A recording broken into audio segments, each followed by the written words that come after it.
It's story time once again with your 80s slasher librarian. Today, A Nightmare on Elm Street, Protege, Chapter 2. Jerome stood on the sidewalk, shrouded in darkness as he gazed at the two-story house. In the light of day, he knew it would be white, with the black roof and black shutters. But, in the dark, illuminated by the scant glow offered by a quarter moon, the house was an ominous gray shape looming against the night sky. Instead of a lush green, the neatly trimmed lawn was a mass and inky darkness, and the trees, one oak, one elm, rose upward from the yard like a pair of sinister sentries. The porch light was on, a splash of yellow illuminating the black front door, but otherwise there were no lights, at least none that were visible. Jerome corrected himself. It was entirely possible that the occupants had the shades down and curtains drawn, concealing the fact that they were still up, despite the lateness of the hour. Orchard Street was located in the middle of a quiet suburban neighborhood in the town of Springwood, Ohio. The houses here looked like replicas of each other, with only slight variations in color and design to mark them as different. The lawns were all kept, professionally landscaped, and lit by the cozy warm glow of porch lights. Luckily for Jerome, there were no streetlights here. The residents of this part of Springwood didn't want to spoil the nighttime look of their neighborhood with the harsh garishness of fluorescent lights. Besides, this was a safe, pleasant, upper-middle-class neighborhood. There was no need for streetlights here. Jerome smiled. Snobbery always won out over practicality, at least when money was involved. So much the better for him. He'd had his ride drop him off a block away so as not to risk awakening the residents in the white-by-day, gray-by-night house. He needed absolute silence if he was going to pull this off. He left the sidewalk and started walking across the yard toward the house, moving from one shadow to the next, just one more piece of darkness stealing through the night. It was early April, and the night held a lingering hint of winter's chill. Jerome wished he'd worn something heavier than his brown jacket, and he was grateful that there wasn't any wind to make him feel even colder. He put thoughts of the cold out of his mind then. If all went according to plan, he'd be inside within a few minutes, and he could warm up then. The Starkeys didn't have a dog, so he didn't have to worry about a family pet sensing him and alerting its owners that someone was attempting to sneak into their house. Even so, he moved carefully and quietly, watching where he placed each step. The last thing he wanted to do was knock over a bird bath or trip over a length of hose left on the lawn. He stayed well clear of the porch light's glow, just in case anyone inside might happen to look out, and also because he knew better than to try going in the front. That's exactly what they'd be expecting. He made his way around the side of the house and into the backyard. It was completely dark here. No light in the windows, and the back porch light was off. Perfect. Jerome walked up to the back porch, but instead of ascending the steps, he stepped into the flower bed next to them, crouched down and felt around until his hands came in contact with a small rock. At least it looked like a rock, but the surface was too smooth and it gave a bit beneath the pressure of his hand.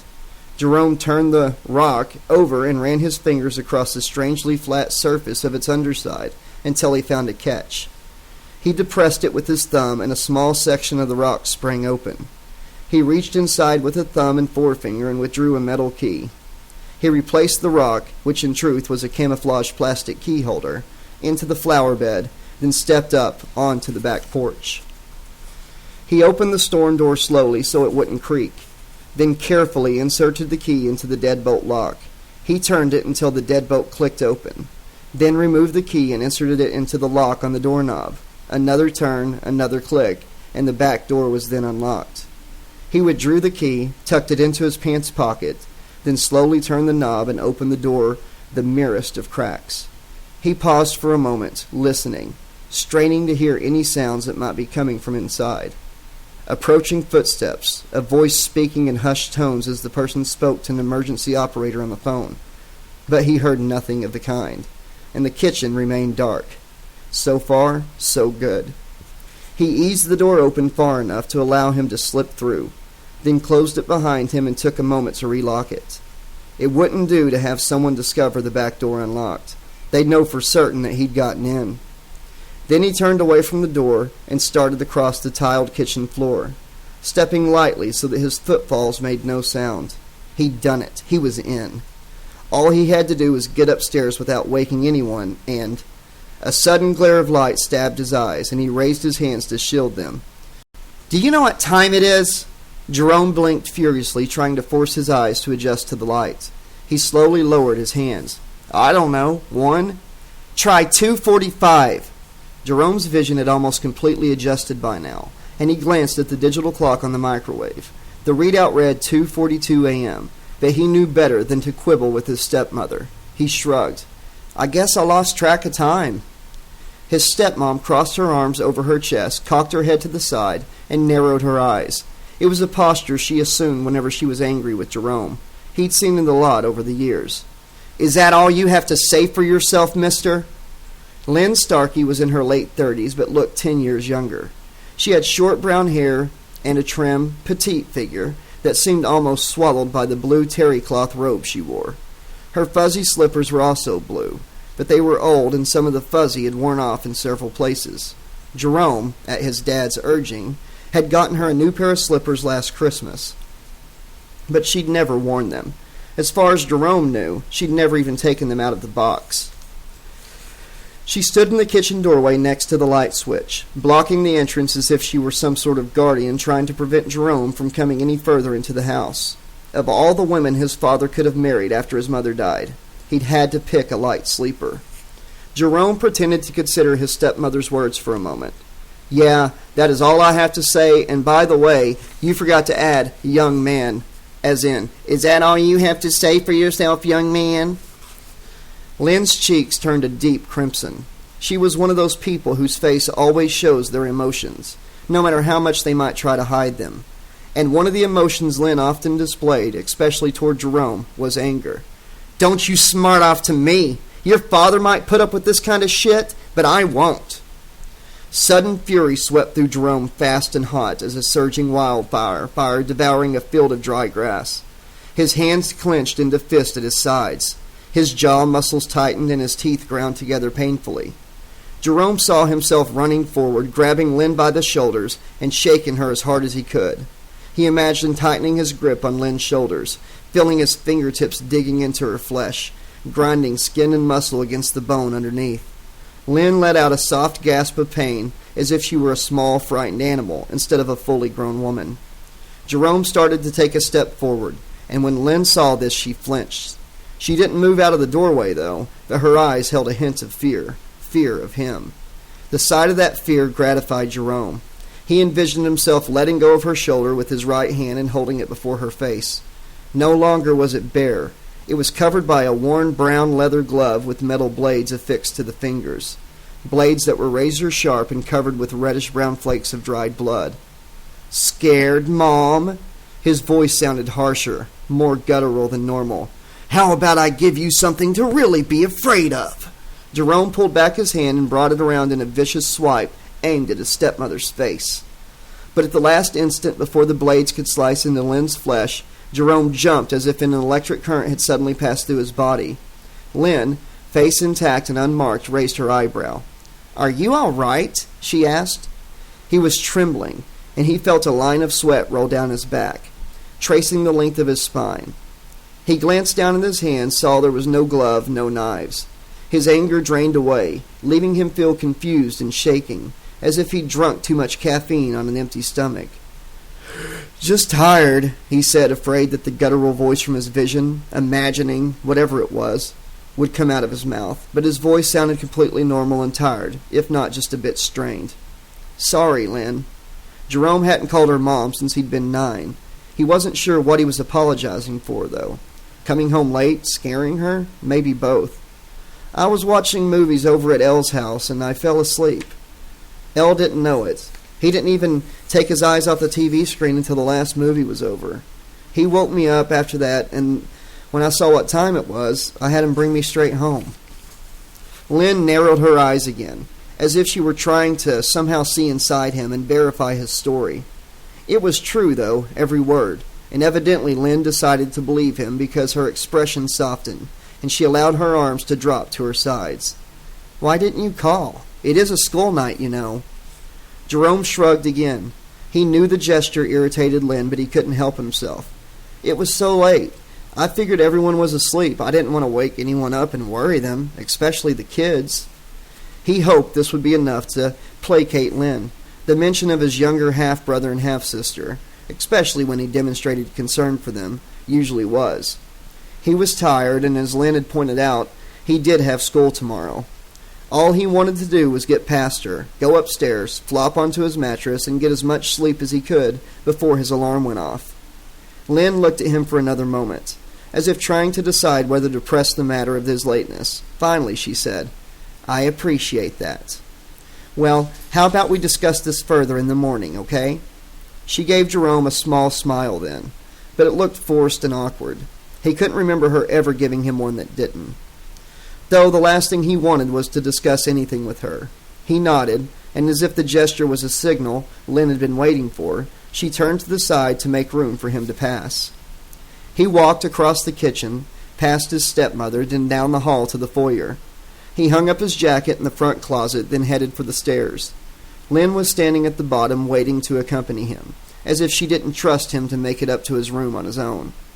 He felt an echo of the fury that he had gripped him a few moments ago, and he fought to keep it from taking hold of him anew. All his life he'd had a bad temper, and he'd struggled to control it for as long as he could remember. For some reason, it seemed to have been getting worse the last couple of years. Maybe it was, as his father had suggested on more than one occasion, just one more in a series of adolescent growing pains. It was a pain, all right, Jerome thought. A pain in the ass. All his temper ever did was complicate his life and make things more difficult, not only for himself, but for the people around him. He'd managed to keep from getting into a full-blown argument with Lynn in the kitchen, and he didn't want to start one up with her again, so he kept his mouth shut as he walked past her and started climbing the stairs. He heard her follow a few moments later, steps creaking beneath her feet, palms sliding with a soft hiss along the wooden banister. He felt like a prisoner being escorted back to his cell by a suspicious and untrusting guard. Jesus, does she really think I can't find the way to my bedroom on my own? What's she going to do when I get there? Follow me inside and tuck me in and read me a bedtime story? Don't do it, he told himself. You'll only make things worse.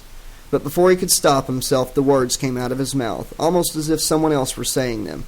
"Thanks for the escort, Mom, but I don't need you to hold my hand. I can make it the rest of the way on my own." They reached the top of the stairs, and Jerome increased his pace, hoping to get away from Lynn before she could respond to his verbal taunt. But before he could take more than 2 steps, Lynn grabbed hold of his arm.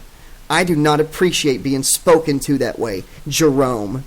She kept her voice low so as not to awaken the rest of the family, and her words came out in a hiss that only served to make him angrier.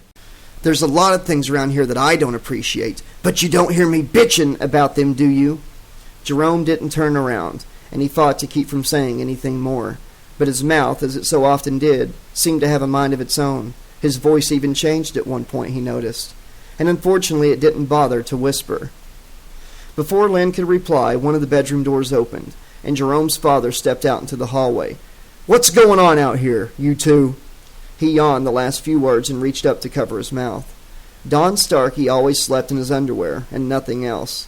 At 36, he kept in shape well enough, though he leaned toward being almost too thin. Still, Jerome didn't like seeing his dad standing there in his underwear, mostly because who wants to see their parents run around almost naked, but also because it reminded him that this was the way his dad slept with Lynn at his side. And the thought of the two of them lying in bed together, snuggling close, made him feel sick to his stomach. Lynn answered before Jerome could explain himself. "Your son decided to come home late, and he snuck in through the back instead of coming in the front." Jerome glanced at his stepmother. They had different locks on the front and back doors, and Jerome, at Lynn's insistence, only had a key to the front door, especially to prevent him from doing what he did tonight. Lucky for him, he'd known where Lynn kept the spare back door key hidden. Jerome repeated the excuse he'd given Lynn downstairs. "I didn't want to wake anyone up." The front door had a string of bells dangling from the inside knob, another one of Lynn's ideas, and they jingled loudly whenever the door was opened. "Looks like you did anyways," Jerome's father scratched his sandy blonde beard and stifled another yawn before turning to Lynn. "What time is it?" "After 3, she said. "No way," Jerome burst out. "It's 15 till. 10 till at the most." He was practically yelling by the time he finished, and a second bedroom door opened and a brown-haired girl dressed in a Hello Kitty nightgown stuck her head into the hall. "What's everyone talking about? Is it time to get up yet?" It was Mary, Jerome's 6.5-year-old sister. Lynn gave Jerome a venomous look before finally letting go of his arm and going to Mary. Her expression softened as she put her hand on the girl's shoulder. "Everything's okay, sweetie. Let's go get you tucked back in." With a last look at her husband, Lynn ushered Mary back into her room and closed the door behind them. Figuring that this was as good a time as any to make his escape, Jerome started for his bedroom. "Hold up, Jay." Jay, or Jay, was his father's nickname for Jerome, and Jerome despised it. Still, he did as his father asked and stopped. "You know you have curfew, especially when it's a school night." Jerome wanted to say that he was quite aware of his 11 o'clock curfew. Thank you very much. But he was over 17, less than a year away from being a legal adult, and was therefore too old to have a curfew of any sort, let alone one so ridiculously early as 11. But his dad was speaking in his reasonable, "we're both two adults here" voice, and he only used that tone when Jerome was in big trouble. So Jerome kept his mouth shut. "And this is the second time this has happened in the last couple weeks," his dad continued. Jerome kept on keeping his mouth shut. "Last time you got a warning. This time, well, I'm afraid I have no choice but to ground you." Jerome couldn't believe what he was hearing. "Ground me? I haven't been grounded since I was in junior high." "Maybe you should have," his dad said. "Maybe I've been too easy on you." Don Starkey was a supervisor in the IT department of an insurance company. Jerome thought that because he was a boss at work, his father sometimes acted like too much of a boss at home. "But I've got work tomorrow," Jerome protested. "Try to keep it down," his father half spoke, half whispered. "You've already woken your sister. Do you want to wake your little brother too?" "Half-sister," Jerome wanted to say. "Half-brother," he also wanted to add. "Of course you can still go to school and work," his dad said, "but that's it for the next week." Jerome started to open his mouth, but before he could speak, his father added, "And if you give me any lip about it, it'll be 2 weeks. Jerome closed his mouth with an audible click. He clenched his teeth so tight that they began to ache at the roots, and he felt his temperature begin to rise as if he were afflicted by a sudden fever. He experienced an almost overwhelming urge to shout, to yell, to scream, to open his mouth wide and give voice to the anger that surged inside him, to release it in one violent, deafening burst and let it shake the house from foundation to rafters. The fingers on Jerome's right hand twitched, and he imagined he heard the raspy sound of metal sliding against metal. He saw himself stepping toward his father, raising his clawed hand, but he denied the vision, blocked it from his consciousness. This was his dad, the only real parent he'd ever had since Jerome's mother had died shortly after his birth. He loved his father and didn't even want to think about doing anything to harm him, so he merely nodded acceptance of his punishment. His dad smiled. "Good enough. Now why don't you get into bed? Morning's not too far away and we both have to get up early." "Yeah, okay," Jerome mumbled. "Night." He turned and headed down the hall toward his room, which was the last on the left, right next to Don and Lynn's, unfortunately. He wanted to get inside and shut the door before Lynn came out of Mary's room and started on him again. He reached his room, went inside, and shut the door behind him before flipping the light switch. Unlike a lot of teenage boys, his buddy Elle being a prime example, Jerome's room wasn't very messy. His bed wasn't made, and a shirt and a pair of socks lay on the floor in front of his closet, where they'd almost, but not quite, made it into the clothes hamper inside. But otherwise his room was virtually immaculate. Floor bare, the tops of both his desk and dresser clean, bookshelves neat and organized, walls bare of pictures or posters.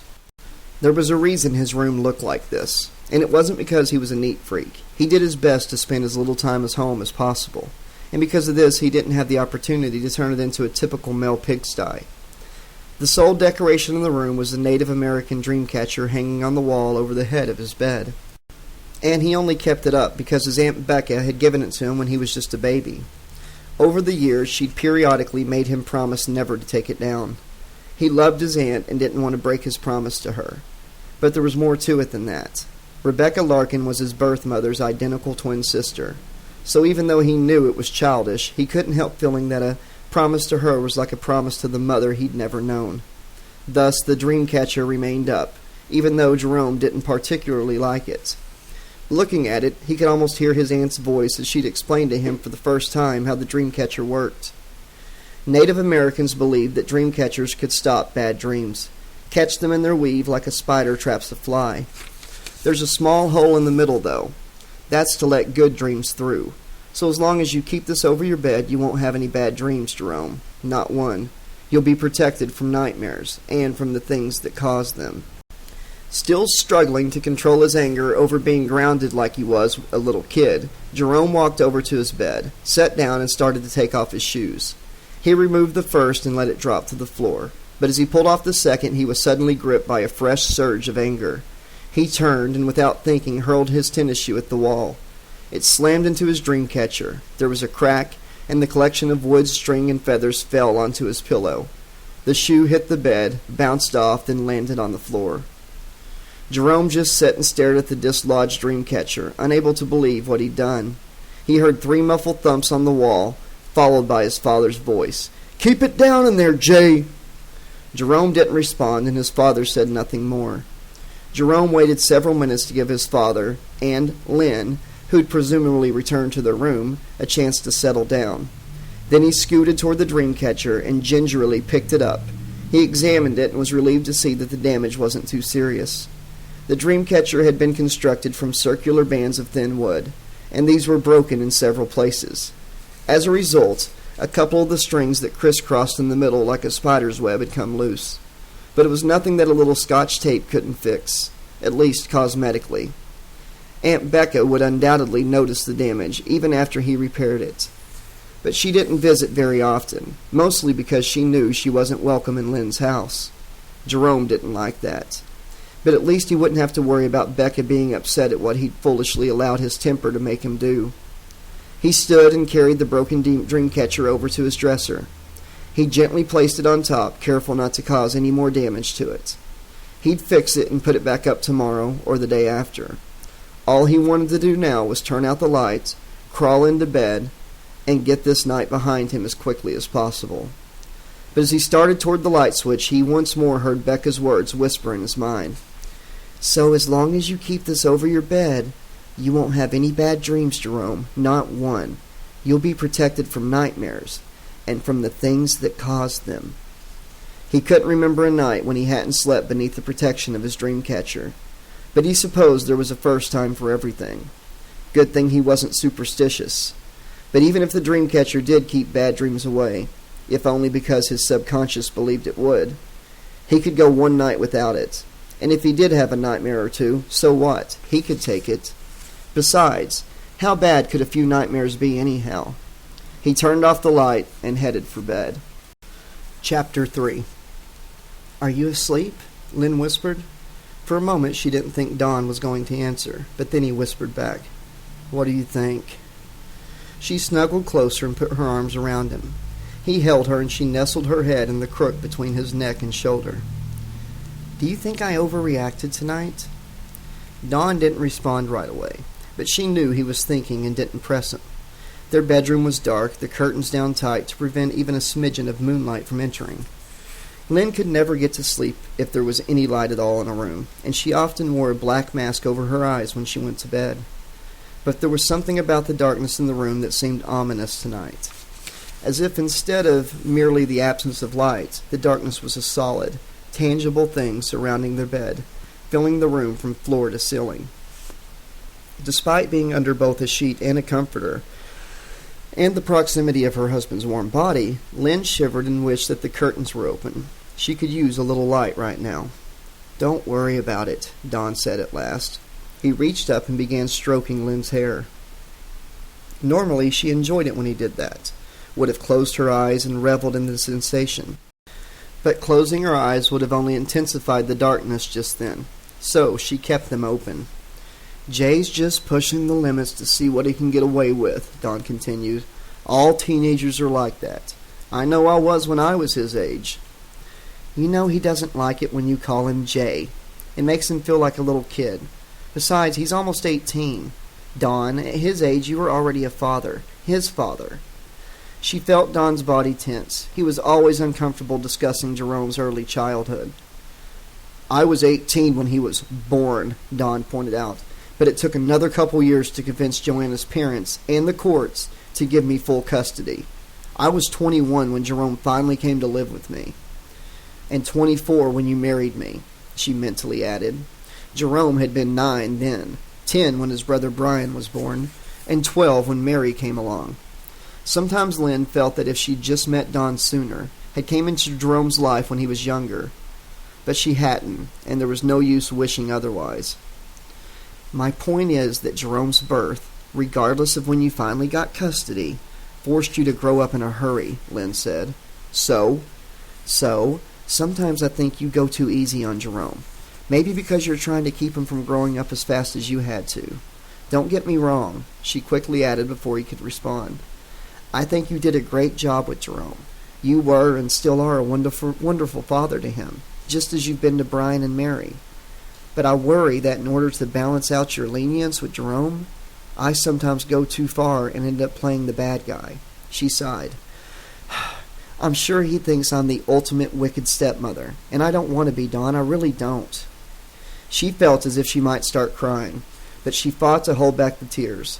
She wanted to have a real conversation about this, not have Don say, there, as he attempted to soothe her.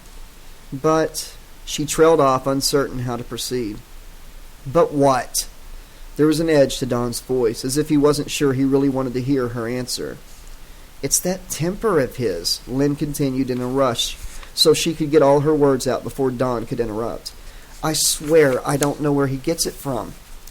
No one on your side of the family is like that, and neither are Joanna's parents. Rebecca might be eccentric, but having trouble dealing with anger isn't one of her problems. Though it wasn't always easy, both Don and Lynn were committed to maintaining as cordial a relationship as possible with Jerome's maternal relatives, for the boys' sake. When we were talking in the kitchen, before we came upstairs, there was a moment when he gave me this look. Lynn shuddered in her husband's arms. I thought he was going to attack me, just for a second, but, honey, I was scared. Don didn't say anything for a while, and Lynn feared that she'd upset him. But then he took in a deep breath and let it out in a long sigh. The same thing happened after you took Mary back to bed. He glared at me, and for a moment, I actually thought he was going to reach out and grab me. But you know, teenagers, they get upset sometime. It's so frustrating. You're almost an adult, but still a child. I remember, Don, everyone goes through that stage as they grow up, but not everyone is so full of anger as Jerome. And it's not as if his temper suddenly appeared once he hit his teens. He had it long before that. Remember Kirby? Kirby was a pet gerbil that Jerome had when Lynn married Dawn. Less than 6 months after they'd started their new life as a family, Lynn discovered she was pregnant. Dawn was overjoyed, but when they broke the news to Jerome, he didn't react, didn't do anything, didn't say anything for the longest time. Then, without a word, he slowly turned and walked upstairs to his bedroom. Dawn hadn't been overly concerned. The boy'll be okay. He just needs a little time to get used to the idea of being an older brother, that's all. But Lynn hadn't been so sure, so she went upstairs to check on Jerome. She found him in his room holding Kirby the Jerby, as Jerome sometimes called him. Jerome's face was a mask of anger, and he was squeezing Kirby as hard as he could. Kirby's moist black eyes bulged out of his head as if the pressure might make them pop out of their sockets any second. Lynn rushed into the room intending to rescue the little animal, but before she reached Jerome, she heard the awful sound of tiny bones snapping, and Kirby let out a last whine as he died. Showing no emotion whatsoever then, Jerome stared at the dead gerbil for a few moments before opening his hand and letting the misshapen lump of lifeless fur fall to the carpet. Afterward, Jerome displayed no regret for what he'd done to Kirby. It was almost as if he didn't remember squeezing the poor thing to death. Dawn said nothing, so Lynn went on. And what about when Brian was 1 and Jerome wanted me to bake chocolate chip cookies for him? When I told him that he'd have to wait until I put Brian down for a nap. He bit your hand, Dawn finished. I remember. Bit was an understatement. Jerome had taken a good-sized hunk of flesh out of her hand, resulting in a 911 call, an ambulance ride to the emergency room, and 18 fucking stitches. Her hand still ached when the temperature got cold enough, though she never told Dawn this. And there have been other incidents over the years, Lynn continued. Maybe not as serious, but when taken all together. So what are you trying to say? That Jerome is some kind of bad seed? That he was born evil? Of course not. But she realized that maybe on some level that was precisely what she intended to say. I guess I just want us all to be happy, Jerome included. I do love him, you know. And she did. But that didn't mean she wasn't also afraid of him. Dawn held her tight and kissed the top of her head. I know. I guess we all can do our best for him and hope that's enough. Lynn knew that Dawn was trying to end the conversation, but she wasn't finished yet. She wanted to talk to him about the possibility of getting Jerome some kind of help. Therapy, maybe, or some kind of anger management class. But she sensed that she'd pushed the issue as far as she could with him for one night. Maybe they could pick up the conversation again tomorrow. They fell silent after that, and before long Dawn's breathing deepened, and Lynn knew he was asleep. Too worried to sleep, she stared up into the darkness, feeling as if it were pressing down on her, or worse, staring back at her. Jerome opened his eyes. It was a bright sunny day, clear blue sky with hardly a cloud in sight. He stood in the field of lush green grass, a gentle, warm breeze caressing his body. He looked down and saw that he was dressed in a blue t-shirt and black shorts, though he couldn't remember putting them on. He was wearing elbow pads and shin guards too, as well as cleats, and he realized that he had a soccer uniform on. So far the field had been quiet, save for the soft whisper of the breeze and the singing of birds somewhere off in the distance. But as if the realization that he was dressed in a soccer uniform was some sort of signal, the air erupted with noise. Spectators cheering encouragement, coaches shouting advice, players panting as they ran hard, their shoes thudding on the ground as they raced up and down the field in pursuit of a round white ball. A group of young men around Jerome's age, half wearing blue shirts, half green, ran past him. One of the blue shirts lagged behind and looked at Jerome as if he were crazy. "What's wrong with you, dude? Don't just stand there. Let's play." Jerome didn't recognize the boy, but before he could ask how he'd gotten here, for he didn't have any memory of that either, the boy ran off after the others. Spectators on the sidelines, parents and younger siblings mostly, started to boo him. And more than a few shouted for him to get his ass in gear. Still unsure what was happening, but not wishing to disappoint anyone, Jerome began jogging toward the mass of players, who were crowded together close to one of the goals, feet lashing out as each team tried to get and maintain control of the ball. As Jerome drew close to the other players, he said, "Whose goal is this?" to no one in particular. And one of the boys, he couldn't see which one or which team he was on, said, "Green, dumbass, just look at the goalie." Right, he hadn't been thinking. He took a quick glance at the shirt to double-check his own team. Yep, he was blue, so when the ball came rolling toward him, he knew what to do. He took control of it and started running toward the goal. Boys from both teams closed on his heels. It had been a long time since he'd played soccer. He'd quit after junior high, at least. At least he thought he had.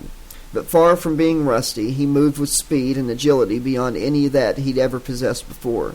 It was as if everything there was to know about soccer, all the rules, all the moves, had been hardwired into his body, were part of his every DNA. He charged toward the green goal, the other players falling behind, unable to match his pace. He moved the ball from foot to foot with the ease of a master juggler, tossing a trio of objects into the air and catching them one by one, before one more launching them into the air. There was no way anyone was going to stop him from scoring, and sensing this, the spectators roared their approval.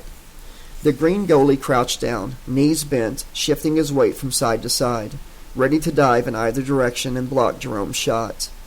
He looked nervous but prepared. It didn't matter, though. Jerome was well and truly in the zone, and no amount of preparation was going to help the goalie stop him. When Jerome was within 10 feet of the green goal, he took aim and drew back his leg to kick. As he brought his foot forward, he looked down at the ball and truly saw it for the first time. Instead of being smooth, white, and spherical, The object was pale pink with an irregular surface and long yellow silken strands protruding from its top. But that was because it wasn't a ball at all. It was the severed head of a teenage girl with blue eyes. Eyes that blinked as she looked up at him, and long blonde hair. Though Jerome had only ever seen this girl in photographs, he instantly knew who she was. Joanna Larkin, his birth mother. He tried to pull his kick, but it was too late. His foot connected with the side of his mother's head with a sickening thunk. Joanna shrieked in pain as her head was launched into the air by her son's kick. Jerome watched in frozen horror as she soared through the air towards the goal, which instead of being made from interwoven white rope was now constructed from rusted barbed wire. Jerome prayed the goalie would be able to block the shot and prevent his mother's head from hitting the barbed wire, but the goalie was covered with blood, drenched with it as if he'd been plunged into a vat of liquid gore. When he tried to move, Jerome could see that his face, neck, hands, arms, and legs were covered with deep slash marks, the kind that a steel-clawed glove might make. The goalie managed to take only a single step before he literally fell to pieces. Bloody chunks of meat and bone pattering onto the grass like some sort of grisly rain. Without anything to stop its flight, Joanna Larkin's head flew into the goal net and hit the barbed wire backing. She screamed in agony as the barbs bit into her flesh and held her fast. Rivulets of blood ran from her wounds and trickled down onto the grass, adding to the crimson puddle created by the disassembled goalie. Jerome stood in silent shock, unable to believe what he'd just done. A roar erupted from the crowd, the cheers punctuated by shouts of, "Score! Goal! And way to go, Blue!" How could those lunatics cheer him after the abominable act he'd just performed? His paralysis broke, and he turned toward the spectators, intending to denounce their barbarianism. But he stopped when he saw the transformation they'd undergone. They were different sizes, some fat, some thin, some tall, some short, and they wore different clothing. But suddenly they all had the same face, horribly burned, bald, with a hooked nose and nub ears, eyes that danced with madness and malice, and a mouth stretched wide in obscene delight.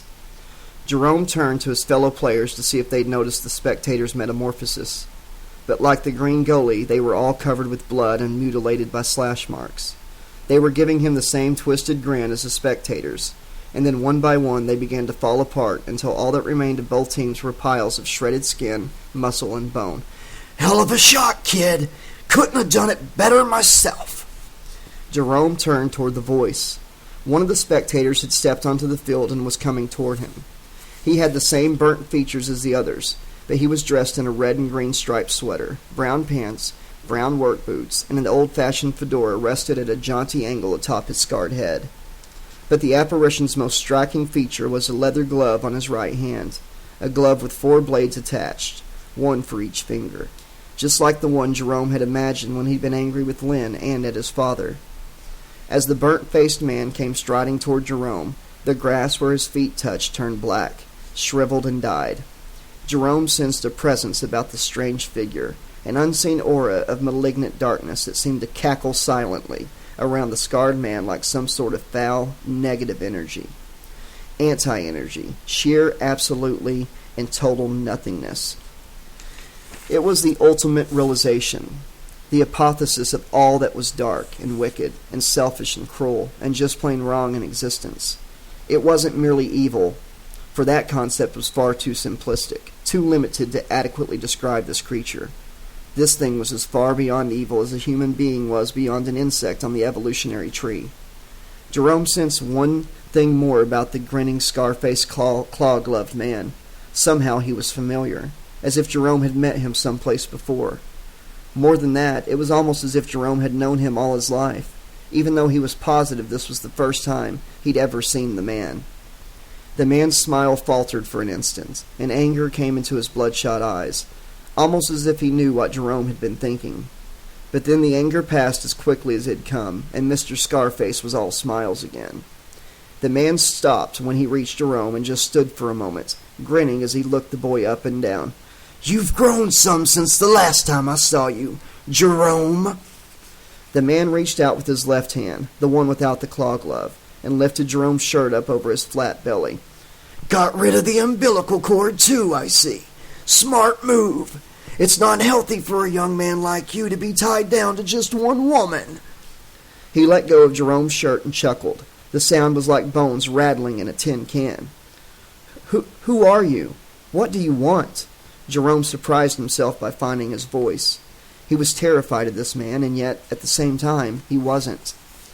It was almost as if Jerome's personality had been split in two. One half of him was scared to death by his razor-fingered madman, but the other half was intrigued. That half of Jerome was the part that recognized the scarred man, and it was curious to learn more about him.